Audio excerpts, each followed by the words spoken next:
Good morning, time is 10:28।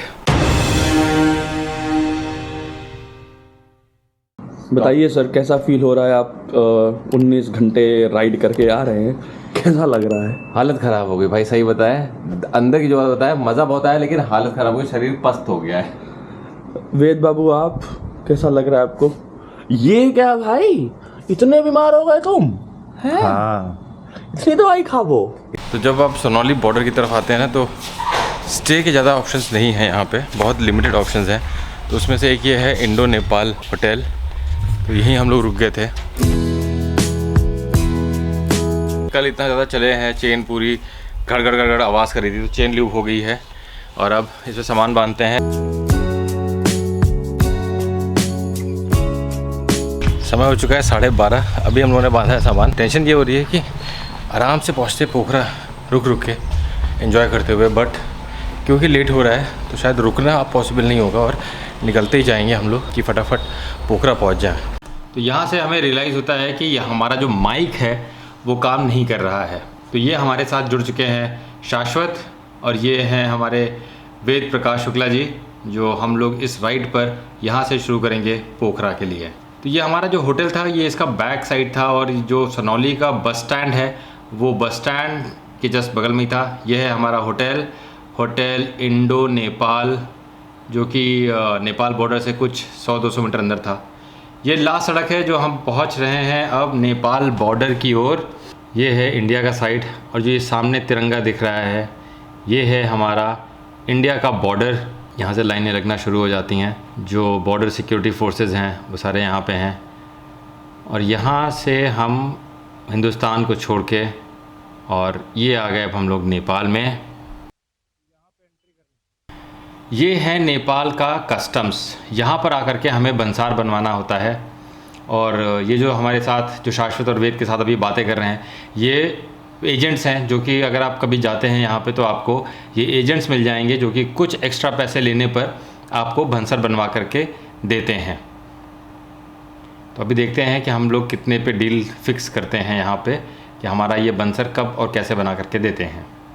तो ये है हमारा बंसार बन जाता है, और 2000 रुपये में बंसार बनता है, जिसका ये एक रिसिप्ट हमें मिलती है। और इसके अलावा हमें एक ट्रांसपोर्ट डिपार्टमेंट का भी एक परमिट लेना होता है, जो कि अगेन 2000 रुपये का के आसपास, नेपाली रुपए के आसपास का कुछ होता है। तो इन 4000 के ऊपर 1000-2000 एक्स्ट्रा जो एजेंट्स हैं वहाँ पे, जो दलाल वहाँ पे होते हैं, वो लेते हैं। और ये आपके नेगोशिएशन के ऊपर है कि आप उनको 1000 में फ़िक्स करते हैं या 2000 में फ़िक्स करते हैं, बट वो हमेशा एक्स्ट्रा मांगने की कोशिश करते हैं और उसके बाद भी थोड़ा सा लूटने का प्रयास करते हैं। और ये जैसे हमारा बंसार बन जाता है, हम निकल पड़ते हैं नेपाल के अंदर। और जैसे ही हम नेपाल के अंदर अपनी राइड शुरू कर रहे हैं, आप देख सकते हैं कि पूरा लैंडस्केप चेंज हो चुका है, रोड्स कितनी वाइड हैं, और ये किसी नेपाल के बड़े शहर का रोड्स नहीं है, ये है बॉर्डर एरिया के रोड्स, जो कि इतने वाइड। और अगर आप लैंडस्केप देखें तो ये मेन रोड है, और इसके साइड में सर्विस लेन है, और उसके बाद घर बने हुए हैं लोगों के।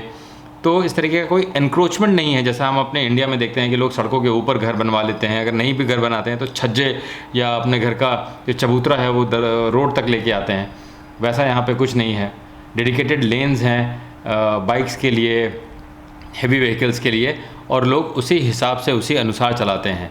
और ये एक अमेजिंग चीज़ है कि नेपाल के अंदर भी आप अगर देखें तो जो पीछे जो राइडर बैठता है, पिलियन राइडर जिसको बोलते हैं, वो भी most of the time helmets पहनते हैं। हमारे इंडिया में जैसे होता है कि बहुत सारे बार हम लोग पिलियंस नहीं पहनते हैं। अगर आप दिल्ली, मुंबई या किसी बड़े शहर में नहीं हैं, उसके अलावा छोटे शहरों में पिलियन का जो हेलमेट है उसको कोई ध्यान नहीं देता है। बट नेपाल में हमने ये चीज़ गौर करी कि वहाँ पिलियंस भी कई बार हेलमेट पहनते हैं। In small town, that's amazing. और ये जो लैंडस्केप में जो दिखता है ना after crossing India and entering Nepal, amazing, very beautiful. बहुत ही बड़ा चेंज समझ में आता है हम लोगों को। और ये एक तरीके से हम लोग नेपाल के अंदर धीरे धीरे अब बॉर्डर एरिया ख़त्म हो रहा है, क्योंकि अब बॉर्डर एरिया के बाद जो पहला सिटी हमें मिलता है वो आता है बुटवल। तो ये हम पहुँचाए हैं बुटवल। बुटवल जो कि एक मेन टाउन है। जैसे ही हम एंटर करते हैं नेपाल, तो बुटवल से कई सारे रोड्स हैं जो कि डिवाइड होते हैं। कुछ रोड्स लुम्बिनी की तरफ सीधे सामने जो रोड जा रही है वो जाती है पोखरा की ओर, जो राइट को रोड जा रही है वो काठमांडू के लिए रोड चली जाती है। इस तरीके से देखा जाए तो बुटवल एक बहुत ही मेन छोटा सा टाउन है और बुटवल से ही हमें सामने बिल्कुल पहाड़ दिखना शुरू हो जाते हैं। जैसे हम लोग सनौली से आगे बढ़े ना, भूख इतनी तेज़ लगी थी क्योंकि सुबह से हम लोग खड़े थे और कुछ भी नहीं खाया था। बहुत हुआ, इतना तेज़ भूख लगी, पेट मतलब अभी बॉडी जो है वो उठ नहीं पा रही है, काम नहीं कर पा रही है, सोच नहीं पा रही है। तो अभी रुके हैं, कुछ खाते हैं। मैगी बोला है कि ऑलरेडी शाम के 4 बज चुके हैं तो खाने के लिए कुछ है नहीं।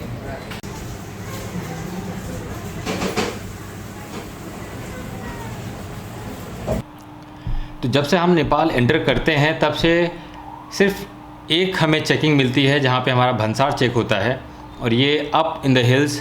काफ़ी रात हो चुकी है जैसा आप देख सकते हैं, और यहाँ पे हमारा भंसार पहली बार में चेक होता है।